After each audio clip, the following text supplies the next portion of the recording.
Hello, and welcome to another edition of Brussels Sprouts. I'm Andrea Kendall-Taylor. And I'm Elizabeth Anderson. And we should say stepping in for Jim Townsend, and we're so glad to have Elizabeth join us. She is our resident Canadian, joining us here at CNAS as a Fulbright Fellow. And I will say, as will become clear in a second, that she is the perfect co-host for today's episode on Canada. I think it is one of the transatlantic partners that hasn't had nearly enough attention on Brussels sprouts. So, Elizabeth, we're really glad to have you co-hosting this one. Thank you for having me.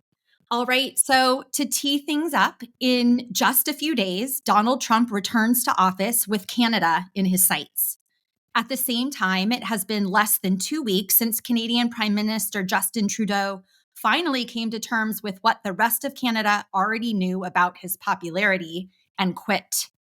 As a new populist administration returns to office in the United States, emboldened and unpredictable, Canada's government is listing and long in the tooth.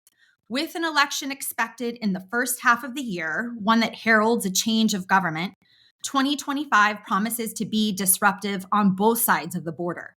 Whether it's Trump's promise of 25% tariffs, his demands Canada stop both illegal migration and the flow of fentanyl from across the border, or for Canada to invest in its military defense, Trump has so far shown his greatest scorn for America's closest allies. Is this just a negotiating tactic to get a better deal for America? Or is Canada about to join the United States as the 51st state? So joining us to make sense of all of this, we're really happy to have with us Sandra Aubé and Garry Keller. Sandra and Garry, welcome to you both. Thank you. With you. Very quick introductions. Sandra Aubé is Vice President for Federal Affairs at TACT, a communications and government relations firm. She has extensive experience in Canadian federal politics, having served as Chief of Staff to Canada's Foreign Minister, Mélanie Joly, and in the office of Prime Minister Trudeau. And Garry Keller is a seasoned senior executive working with Canada's political and business elite. He has served in several key roles in Canadian politics, including as Chief of Staff to Canada's Foreign Minister, Chief Parliamentary Advisor to a Prime Minister, and a Chief of Staff to the Leader of the Opposition. So I actually want to start, with a little context setting and hear from a little bit about how you would both characterize this current moment in Canadian politics, and kind of set in the long arc of history, how historic, how different is this moment from both of your perspectives. And Sandra, maybe we'll start with you. I think what we are going through right now in Canada is something you will see once a generation or perhaps once every 10 years. So we have a Liberal government that has been in power for over 9 years. This is a year where we're going to go in election. The Liberals have been in power for 9 years, and they've had 3 mandates. The first one was majority, 4 years, then 2 minority mandates. The last one has been very bumpy. And for about a year, we've seen consistently in polls that conservatives have been, they've had a strong lead. And this lead has crystallized to the point where it is obvious to anyone who reads numbers that if an election were to be held today or tomorrow or in 2 weeks, we'd likely have a new government. There is a huge appetite for change, as we see in several countries around the world. Like the Trudeau government is the one that supported Canadians like throughout the pandemic. And pretty much everywhere, whether it is like across Canadian provinces or if you look on the other side of the Atlantic Ocean, there's changes in government, governments that were there during the pandemic. But there's an appetite for change. Canadians are hurting. Their economy is in a difficult place. There is that appetite for change. So we're going to go into an election. And right now, the Liberal Party, the Prime Minister has announced he will step down once a new leader has been chosen for his party. So we're going through that. There's a lot happening, and we're also keeping our eyes on the border and in the United States of America because of the threats. Okay, that was great. Garry, feel free to add anything you want to what Sandra just said, but I also hope that you can touch on how we've arrived at this moment. So when Trudeau comes in, he's this international phenomenon, and yet has been clearly now on this downward slide. So talk to us a little bit about, that downward trajectory and how we've arrived where we are. Yeah, and when Justin Trudeau became leader of the Liberal Party was in third place. It was pretty dispirited. It was in a difficult spot. And with Mr. Trudeau's sort of celebrity status that he brought to the table, he really did reinvigorate the life of the Liberal Party. Justin Trudeau has lived most of his life in the celebrity eye. When he was born in 1971 on Christmas, it was a national news story because he was a newborn son of a prime minister, which doesn't always happen in many countries where the leader has a young family. And so for his entire life, he has lived largely in the public eye. And so when, like I say, he took over, there was a sense of celebrity and a very different way of doing politics.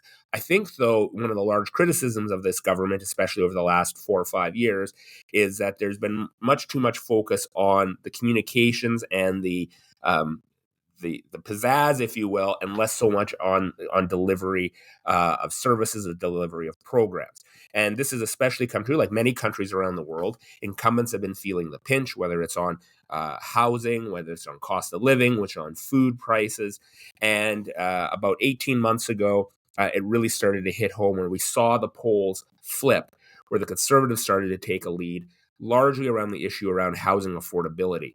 And the cost of living, housing affordability, all of these things have come home to roost, and the government has been seen not to have a policy response to it. And as a result, they are now between 20 and 25 points behind the Conservatives in the polls, which, Mr. Trudeau, he got to the point where his caucus was now calling for his resignation, his elected members of Parliament who were Liberals, to the point where he was in a minority status amongst his own caucus members. And so at that point, it's inevitable, especially when you had his finance minister quit on him the same day she was supposed to deliver a mini budget in December, and said very clearly that you've got the wrong policy mix here. So now we're in a situation where we have a bit of a vacuum, and it's very difficult for Canada, given the fact that on Monday we're going to have a new president, and given what he has said about Canada. I keep trying to push back getting to the US. So Elizabeth, you can jump in on that. But one quick follow-up question, Garry, which is, explain to me why Trudeau hung on as long as he did. I recall that there is institutionally, it's difficult to get a party leader to step down. Can you explain that a little bit? And explain that to us. Yeah, and I think he thought, and the people around him thought, he could pull it out of the fire at the end of the day, that he's a good campaigner. He was, counted out in the last 2 elections, and he still won a government out of the situation. But the polls have been so bad for so long that he was kind of living in his own dream world on that. And especially this fall, where he did have a number of caucus members that were pressuring him, but it really wasn't until his finance minister said, you need to go, Prime Minister. That, I think, was the final catalyst. But he waited way too long, and now the Liberal Party is in a real difficult situation because it is trying to put together a leadership race in 2 months' time, which is very difficult to do. Gee, that doesn't sound familiar at all, Garry. I am really actually struck by the parallels between longtime leader who hangs on too long, feels that they are the only leader who can meet the moment, and pull an election out. And then only at the 11th hour do they step down and leave the party in a lurch. Well, somebody was joking that Chrystia Freeland had the Nancy Pelosi card played here. So there you go. And 2 leaders who didn't necessarily orient a successor for themselves, which has put both of them in difficult position. So, Andrea, I know you wanted to stick away from the U.S. for a minute, but I'm going to jump in.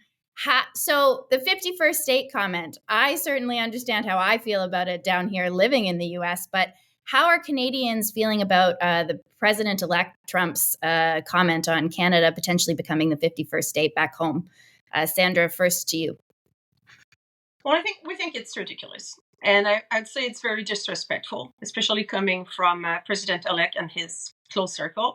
As Canadians, we do have a good sense of humor. So we will take a good joke, once, this is fine. But when it keep on being repeated time and again, it becomes a threat. It becomes bullying, and we're just, like it's not gonna happen. So we will stick to our guns. Like Canadians take a huge pride in being like who we are. We take a huge pride in our nordicity. We take a huge pride in our freedom and in being different. And we have a lot of American friends. We do a lot of business together. But definitely, like that, when doing business with Americans, like there is a difference. Like there is a cultural difference, and we appreciate our difference. So yeah, it's not gonna happen. But it is a threat. I think when it becomes repeated that way, and when there are talks about economic coercion and bringing a country like closer to us by like economic strength. So we must prepare, and I believe that this is what the government is doing, and I believe that this is what businesses are doing as well. And it's very unfortunate because like no one wants to go there. Like we're used to being friends, allies, partners. Like we share like land border. Like we don't want to go there, but like if people think it is funny, like when it's being repeated like that, it is not funny anymore. Garry, again, feel free to add, but do you think that there was any connection between the election of Donald Trump and Trudeau's decision to step down? No, none whatsoever. That had nothing to do with it. The Prime Minister has been fighting this internal revolt for some time, so no connection there. But as Sandra was saying about the situation, I think Canadians at first, there was people were dealing with some humor, and now it's gone from humor to annoyance to outright anger. And if you look at public perception polling in Canada, there's almost no appetite for Canada to join the United States. It polls very badly. It might be in the 10% range of Canadians. And so I think Canadians are rightfully... I'm surprised it would even be at 10%. Yeah, I mean, I think, it depends where you are in the country. So in any case, I think people are very proud to be Canadian. I think they are rightfully offended when they hear language like this. But what it does do, it asks the question amongst policymakers and decision makers, what is Trump actually after here? Is this a negotiating tactic? And, like many things with the incoming president, you have to look at these things around the lens of negotiating tactics and what does he actually want here. And so that is the question which Canadians have been asking. And in some cases, him pushing us in certain areas is not a bad thing, whether it comes to defense spending, whether it comes to increased border security, whether it comes to ensuring decoupling from China and Chinese supply chains, etc. Like those are not bad things. And the government's response, the government invested $1.3 billion in its most recent fall economic statement to deal with border security. Well, it wasn't going to do that if the threat of Donald Trump hadn't been there. Likewise, speeding up our NATO 2% commitment, that specter has certainly had that impact. So it's not all bad, right, in terms of policy decisions, but Canadians do not like to be coerced or threatened. And as Sandra pointed out, there's a lot of economic coercion going on here. Yeah. I mean, again, it's really interesting points. On the kind of anger piece and how different Canadian officials have responded, I think I had seen, Sandra, that there was some officials, talking about or extending an invitation for California and maybe some of the West Coast states to join Canada. Is that part of, I don't know, maybe there were different stages, like, okay, first we can think this is funny and leading up to the point, Garry, as you said, with more outright anger. But where are those comments coming from? Kind of help us put those in context. Well, I think when it comes to California, it's a type of game. Like if you're playing it with us, we can play it too. And we do know that we've got some close ties with several states actually.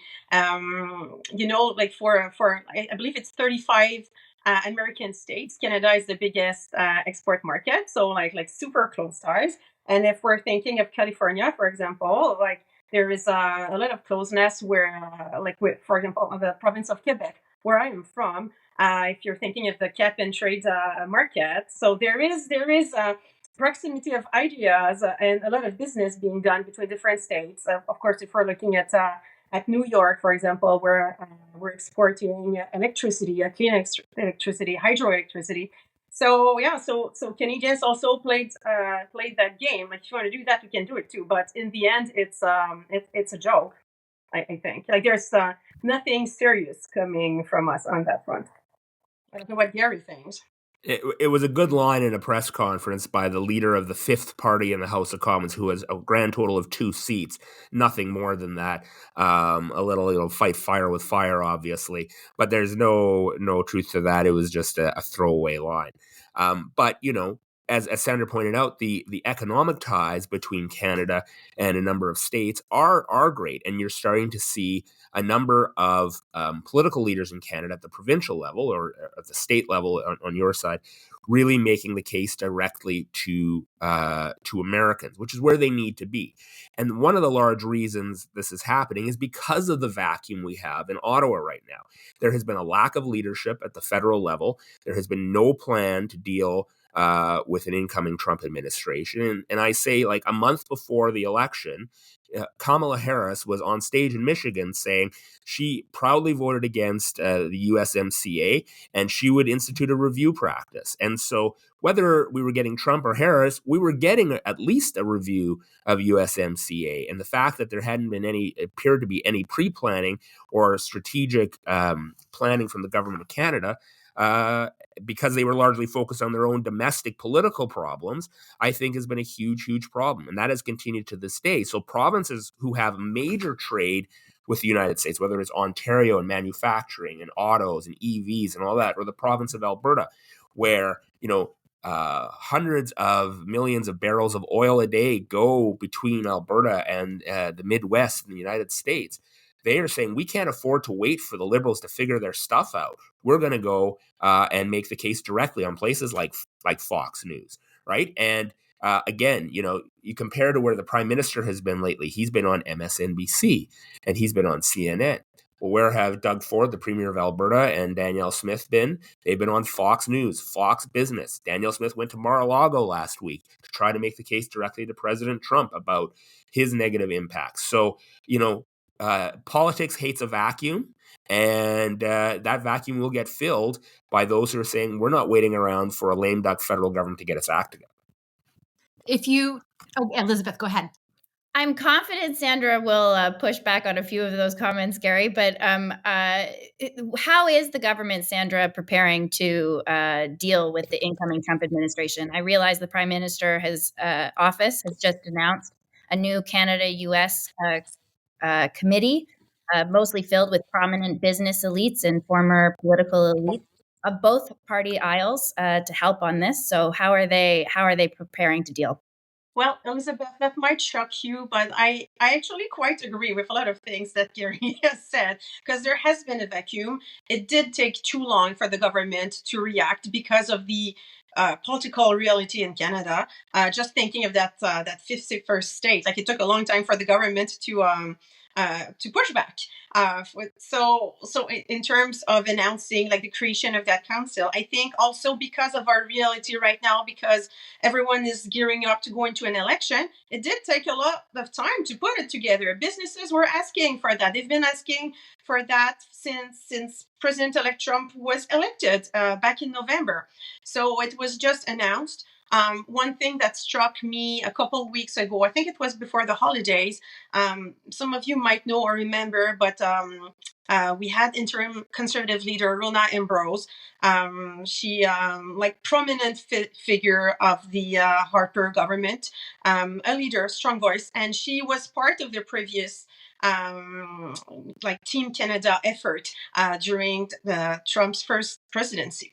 And before the holidays, she did mention that I believe it was a TV interview, and she did mention, when asked, that she would not be part of that effort just due to the current political situation in Canada, and that she was Team Conservative. So there is a division right now, and it is impacting the decisions that are being made. So having that council finally established, that is something good. That doesn't mean that nothing is happening or that nothing's been happening, because indeed, behind closed doors for a very long time, actually. There's been a lot of engagement. And 1 year ago, we had an announcement about like a more like political Canada-US engagement strategy with two ministers, Mr. Champagne, Minister Ng in Canada, so trade and industry, and working with Canada's ambassador to Washington. And I was like, oh, that's interesting. For me, that was more of a comms piece, I would say, but behind closed doors, like our diplomats have been engaging for a long time. Actually, engagement never stopped since Canada got to get its act together during President Trump's first presidency. So lots of engagement at the state level and with governors and with diplomats and with businesses. So all of that has been like working and developed. I think it had to be a bit more reactivated, certainly, but the work has never stopped. And like I was in the Minister for Foreign Affairs office for some time during the first part of the current mandate, and I can tell you that engaging like was really something that was happening on a regular basis. And I'm thinking, especially if we had to have strong engagement when it came to electric vehicles, and there was a lot of meetings, a lot of phone calls, and it never stopped. So thinking that people were just sitting there waiting to see what happens, like that's not the case. But for the public to see elements, and for, I would say, a more like a broad consortium of people to get together to give that push, it took too long. It's finally happening. Thank goodness. Garry, let's maybe put this into the transatlantic context. And I mean, obviously, there's lots of bilateral issues that will prove to be sources of friction in the relationship. And you mentioned, obviously, that the bullying and, with President Trump coming in, him being much harder on allies rather than adversaries. Can you talk a little bit about Canada's views or concerns about Trump's foreign policy, and maybe particularly like on the Russia side? And the Ukraine side. Talk to us a little bit about how Canada has been engaging on the Ukraine issue and what the dialogue or discourse is currently about Trump's potential approach to Ukraine. Yeah, that's a great question. Just before we get there, I think it's important to also note that I think there's a bit of an existential question in Canada right now about if we do face, massive tariffs against us, where do we diversify our trade with, right? There was an editorial in The Economist recently that said Canada should join the EU. And I think, while Canada and the EU have, very long-standing relationships, very positive relationships, at the same time, provinces like Ontario, who is by far the largest economic force in Canada, have the United States as their main market. So you have the head of Ontario going out and saying this is Fortress Am-Can, right? Like this is a continental approach. He was also very willing to throw Mexico under the bus under USMCA to say, hey, if we got to drift the Mexicans, we'll drift them tomorrow, which didn't go over so well with President Sheinbaum in Mexico City, but that's another story. In terms of the Ukraine conflict, there has been general bipartisan agreement on the fight against Putin's immoral and illegal invasion of Ukraine, and people have stood together largely on that. It started when I was Chief of Staff to a Minister of Foreign Affairs in the previous government in 2012, 2013, 2014. My minister was the first foreign minister in the world to be in the Maidan after the revolution, and we supported very strongly. And that support has continued under the current Liberal government. There's been a few things there that I would quibble with about things that they didn't do, but generally speaking, it's been a bipartisan effort going forward. The one challenge that I have that to think about, that we all have to think about, is it's less about Canada and it's more about what Trump does with both Ukraine and Russia. Like, would it surprise you on the day after Inauguration Day if Donald Trump held a press conference and said, and I am demanding that Zelensky and Putin come to Camp David to negotiate a deal. We're going to end this war. We're going to save lives. That wouldn't surprise me in the least. And what Canada's role is in that? Well, Canada's not going to create some sort of separate process with the Europeans to go against that. It's where do we fit in that? How can we still be as supportive of Ukraine going forward while also keeping one eye on what's happening to our southern flank? So it could be a very difficult situation. And, there are over 1 million Canadians of Ukrainian descent in this country who are very strongly supportive of Canada's support of a strong and independent Ukraine. But as I say, I don't think Canada is going to create some separate foreign policy that drastically puts itself as an outlier along with the EU to what a Trump presidency does on Ukraine. And so we're all going to be watching that, I think, very, very closely. So to pick up on that, and Garry, you importantly mentioned the number of Ukrainian diaspora that we have in Canada. A little known fact that is very well known in Canada, but not necessarily elsewhere, is that the number of diaspora that we have is around 1.4 million Ukrainians, and it's the second largest diaspora of Ukrainians in the world next to Russia. So Garry, going off of that, what do you think Canada's approach, one, to Ukraine's membership in NATO, which will absolutely be a question in the upcoming negotiations, is? And in broader terms, what do you think how do you think Canada will position itself in terms of the NATO alliance and how they can ensure that Trump and Europe stay at least somewhat connected, especially when it comes to the alliance context? Do you want me to handle that one, or do you want Sandra to handle that one? Why don't you start with that, and then Sandra, right after, you can pick it up. Yeah, look, I think, there have been people, loud voices amongst the diaspora in Canada, and also loud voices amongst the defense industry, I shouldn't say industry, the defense policy influencers, thought leadership, who have been pushing for Canada to do something along those lines. But we're not going to act alone. We're going to act in concert with our allies going forward. And, of course, what Trump does is going to have a huge impact. Personally, would I have liked to see deeper integration within NATO or other structures? Absolutely. But without the United States leading on it, and without a greater acceptance amongst European allies to push that way. Again, Canada is not going to be an outlier, partially because the size of our military, the size of our contribution, but also distance, right? We live in a very safe neighborhood. Our security is guaranteed by the United States of America. It's been a situation since the end of the Second World War, and we are very fortunate. We are the fortunate sons and daughters of the world that we live under that umbrella. And for the first time, I guess since even the first Trump presidency, but really for the first time, we really have to think about that going forward. And so it's not just a question about Ukraine, but I think it's a domestic question for ourselves. And will it form part of the election debate in Canada? It should, but these issues largely don't factor into Canadian elections. They are usually focused on domestic issues like many countries around the world. Sandra, anything to add? I think this is going to be a very important question, and it goes, I've worked a lot on that file. That's something that's very close to my heart.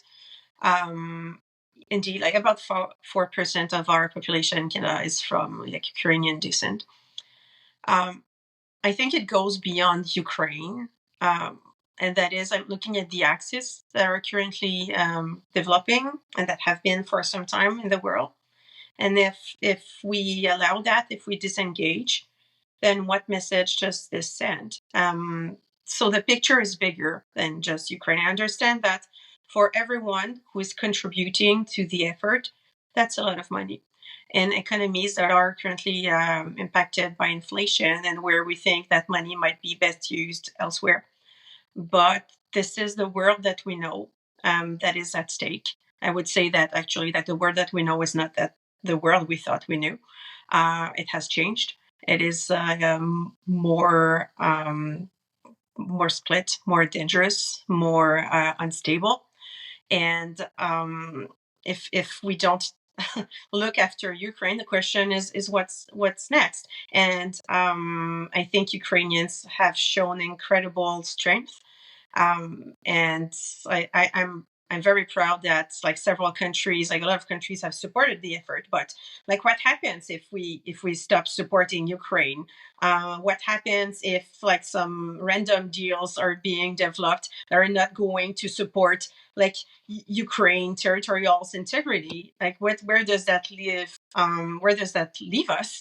I don't know. I'm looking at I'm looking at Iran. I'm looking at North Korea. I'm looking at China. Like leaving Ukraine means emboldening those actors. Is this what we want to do?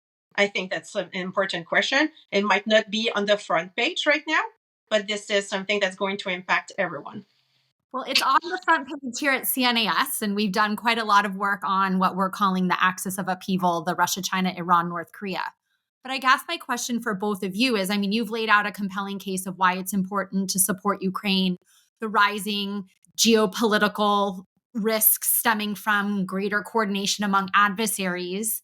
And yet, Canada spends, I think, 1.37% on defense. And so, Garry, you referred to defense spending as one of the things that Trump might, for good, be able to spur. But talk to us a little bit about the disconnect from Ottawa's perspective between the importance of Ukraine, the stakes that they perceive, the change in geopolitics, and yet the number, the amount of spending that's going towards defense. How do Canadians reconcile that, or how does the Canadian government reconcile that?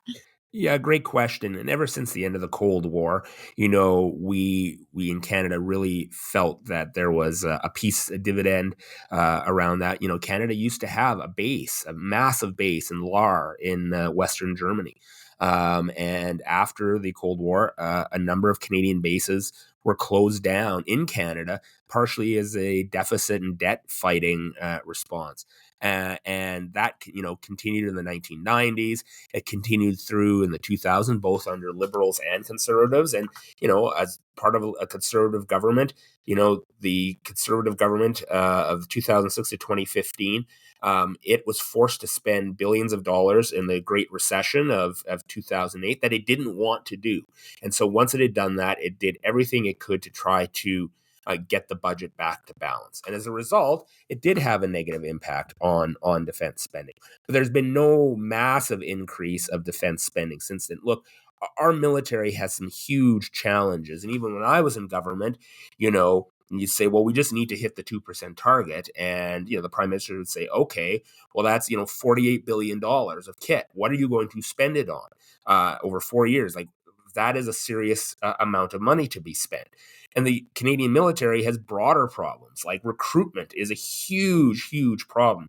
Apparently, for every 20 applicants to the Canadian forces, only one gets through, and it takes 9 months to get through the recruiting process. Well, guess what? Somebody is not waiting around for 9 months to determine whether or not they're going to be in the military. So we have this bit of a catch-22 situation. We have to fix things around recruitment and the status of the Canadian forces, while at the same time trying to increase defense spending. And what do we spend it on? There are many things that we could spend it on. We talk about F-35s and replacing our aging CF-18 air fleet. We talk about Arctic defense and icebreakers and ships and ports. So there are things that it can be spent on. But, my understanding is the leader of the opposition and the person who is still likely to be the next Prime Minister of Canada has said to his team, look, I might be there on 2%. I might agree with you on 2%. But if I'm spending, X billions of dollars over here to meet the 2% target, what am I not spending over here on social programs, on domestic programs, right? You guys figure it out and let me know. But you have to figure that question, before you just willy-nilly go and make wild commitments, which I think is a fair statement. But it's still an existential question that Canadians are going to have to answer. So not only, though, is the target 2%, but Trump is asking for 5%. And Ruta has said, well, he's not going to put a number on it, but it'll probably be north of 3%. Sandra, what are the prospects that Canada's going to get there?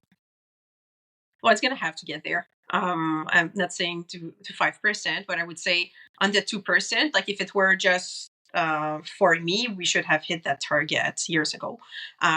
Garry underlined some important problems that we have. We've got systemic problems. I would also say that defense spending has been caught up in some, again, political problems. So there is a need for a change of culture. And I do think we are slowly getting there, but like our government is our budgets are written with red ink. We are in debt, that there is a massive debt that needs to be repaid. I believe that the next government will certainly have its eyeballs on that. But defense spending, if you're asking me, should be a top priority for our next government. Like we're looking, of course, out east. Like we've got three oceans, right, surrounding us, like the Atlantic Ocean out east, Pacific, and we've got the Arctic up north. And guess what? On the other side, we've got Russia, that is our neighbor, and we've got countries that describe themselves as like near Arctic countries, let's say China, who are going to patrol there with Russia or some friends. So like we do need to keep an eye out on that. I think some groundwork has been done, but defense spending and being like very strategic about that, not going fast enough. And we will have to increase. I've mentioned it, like the world is changing. And for us, for Canada, like climate change is impacting like how like the waters will be free, how ships can go there for more longer. Our territory is vast, it's massive, lots of water, lots of land. So we're working, and Canada just released actually in the government in December, an update foreign policy paper on Arctic. That's good. And there were some investments also that were announced for the Arctic. More needs to be done. For me, looking up north is going to be of the utmost importance. We need to dedicate significant resources. We need to work with the Inuit peoples over there, work with everyone who can help make sure that this side of the continent is well monitored. We know what is happening there, and we are asserting our sovereignty. And I think from that standpoint, that's likely something that would float well with the next presidency. I hope that the Canadian government is having that in mind and really working some plans that will show that we are serious, we are credible. We are not only going to hit that 2% target, which is currently scheduled for, I believe, 2032. It's too late. We need to speed up things. We need to improve our processes. They're not good. They're bad. So there needs to be a lot of change within government. But not only do we need to hit the 2%, we'll need to do more than that. Just because we don't live in a world that is that much safe anymore. So we need to be serious. And security, like territorial security, integrity, it's the basics to ensure that our population can thrive and live in a free world. And just kind of a chime in on that last point there about talking about military spending in three oceans. In Canada, and this is, the Trump threat, of course, is part of this. Canada is looking at refurbishing and replenishing its submarine fleet, talking about buying 12 subs, 4 for the Pacific, 4 for the Atlantic, and 4 for training and to be able to swap in and out. And right now, currently, both South Korea and Germany and Norway have been sort of the leading teams competing for that. But since November the 20th, the discussion has said, well, maybe we should figure out, can the Americans build these things? Because if it helps us with Trump, we should be looking at that. So that's just one example of how everything after, November, the election in November has really sort of changed thinking and focus. And so that remains to me a big question mark.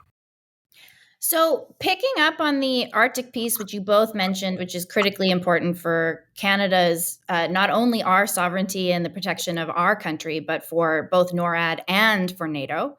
What do you think is likely to happen in terms of investments in the Arctic and things that for about 20 years plus, we've been talking about building a deep sea water port up in the Arctic? Do you think that will ever be built? Things that the government has done in the last couple of years, like start the Canada-Nordic strategic dialogue with our other Nordic partners. Do you think that will play in? There was obviously the new agreement with Finland, the US, and Canada to do icebreakers. Garry, why don't you start? And then again, Sandra, pick up.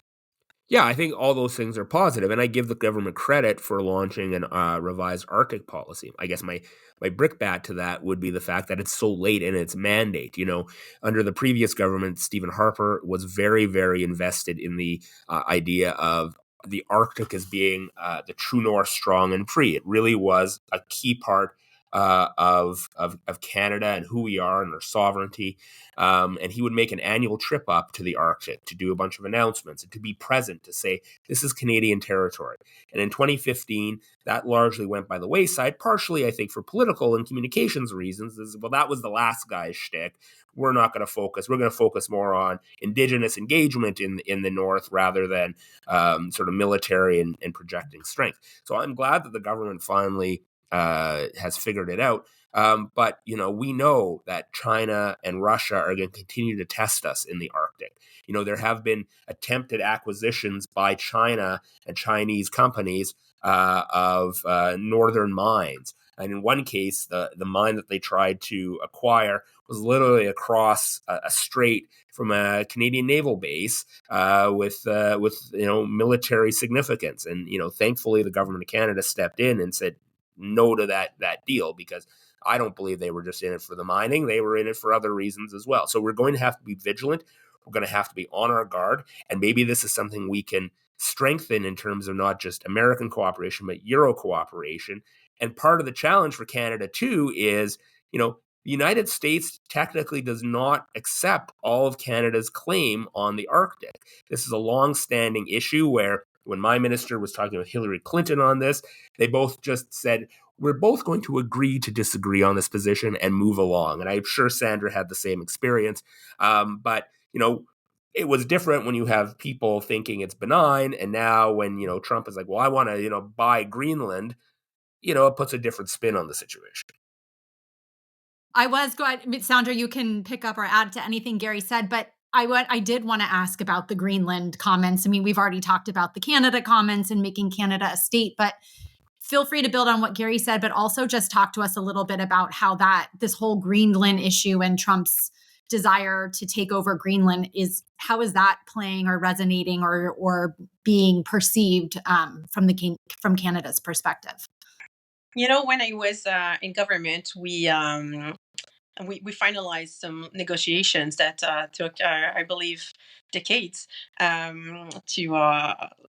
announced the creation of a new boundary on Hans Island, so working with Denmark.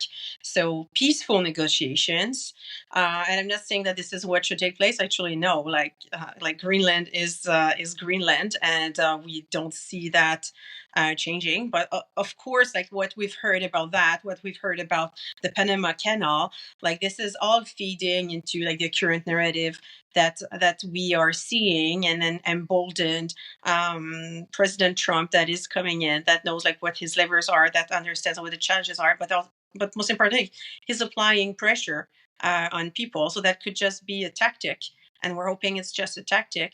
But certainly, when it comes to territorial integrity, this is of the utmost importance. Canada abides by the international rules order. Like we respect the rules, and we would expect that our neighbor does that. So yeah, like this makes zero sense. Maybe one last question I'll ask you both to, look into your crystal balls, and you will have an election this year. First of all, when do you think the election will be, and what do you think the outcome will be? And then talk to us a little bit then about the implications that stem from that. Garry, maybe start with you. Yeah, sure. Look, this is the Ottawa parlor game of when the next election will be. The House of Commons has been prorogued or delayed from sitting until March 24th. The government has to pass a what's called a supply bill, which is an appropriation act, to get the government funded for the new fiscal year starting April the 1st, which is why it had to bring the House of Commons back before that. So it's a very binary situation. Either the current government and whoever wins the Liberal leadership race will become Prime Minister of Canada, perhaps for a short amount of time. But whoever wins that leadership race and becomes Liberal leader has to get that piece of legislation passed through the House of Commons. And if they don't, then we'll be off to an election.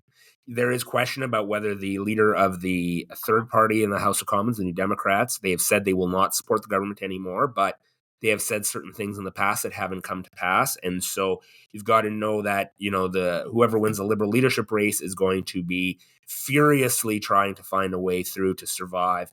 The other thing, too, is, Canada hosts the G7 this year. And that would be a nice feather in the cap for any Liberal leader and Prime Minister to host the world in Kananaskis out in Alberta. There's actually some live discussion whether or not President Trump would attend that summit. I guess depending on who the host is. But, I'm betting on the fact that, a 30% chance that we go to election. The election day would be around May 5th to May 12th.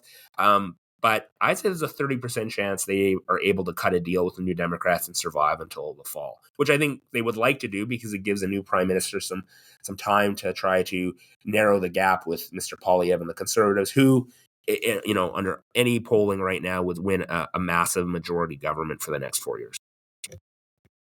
Sandra, agree, disagree? Yeah, I agree. If we're looking into our crystal ball, and I never like to give dates because there's so much movement and there's so many things that could happen. But yeah, we're looking at going into a general election perhaps in May. Like that's the most likely outcome. Now we'll have to see if a new leader decides to, a new Liberal leader decides to go see the Governor General, which is like the head of the country, because we are still operating under a monarchy here.